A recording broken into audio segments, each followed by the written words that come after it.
1965 का युद्ध। सीमा पर धुआं था, गोलियों की आवाज थी और मौत का साया। पाकिस्तान ने अपने सबसे ताकतवर पैटर्न टैंक्स भारत की तरफ भेजे। उन्हें लगता था इन लोहे के पहाड़ों को कोई रोक नहीं सकता, पर उन्हें नहीं पता था उनके सामने एक सिपाही खड़ा है। नाम था अब्दुल हमीद। ना उनके पास टैंक था, ना कोई बड़ी मशीन, सिर्फ एक जीप पर लगी रिकॉइललेस गन। साथियों ने घबराकर कहा, हमीद साहब, ये टैंक्स बहुत भारी हैं।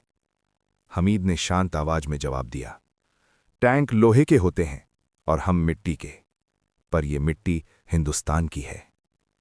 दुश्मन के टैंक आगे बढ़े, जमीन कांप उठी।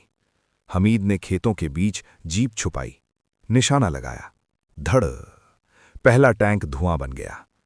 दुश्मन संभल भी नहीं पाया था। दूसरा गोला चला, फिर तीसरा। एक के बाद एक पैटर्न टैंक्स जलते हुए धुआं बनने लगे। अब दुश्मन को समझ आ चुका था, ये सिपाही आम नहीं है। उन्होंने अपनी पूरी ताकत सिर्फ एक जीप की तरफ मोड़ दी। गोलियां बरसने लगीं, धूल, धुआं, आग। हमीद जख्मी हो चुके थे, पर उनकी उंगली अब भी ट्रिगर पर थी। उन्होंने फिर निशाना लगाया। धड़! एक और टैंक तबाह। तभी दुश्मन के टैंक का एक गोला सीधा उनकी जीप पर आ गिरा। जोरदार धमाका हुआ। आग और धुएं ने सब कुछ ढक लिया।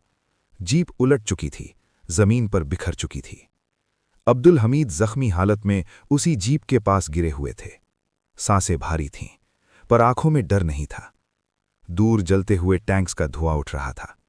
उन्होंने आखिरी बार आसमान की तरफ देखा, जैसे कह रहे हो कि फर्ज पूरा हो गया। और फिर वो वीर उसी मिट्टी में समा गया जिस मिट्टी की कसम खाकर वो लड़ रहा था। युद्ध के बाद जब गिनती हुई तो पता चला, एक सिपाही ने अकेले 7 पाकिस्तानी पैटर्न टैंक्स तबाह कर दिए। पूरी फौज ने उन्हें सल्यूट किया। भारत ने उन्हें दिया परमवीर चक्र। अब्दुल हमीद ने दुनिया को सिखा दिया, जंग मशीन से नहीं, हौसले से जीती जाती है। जय हिंद।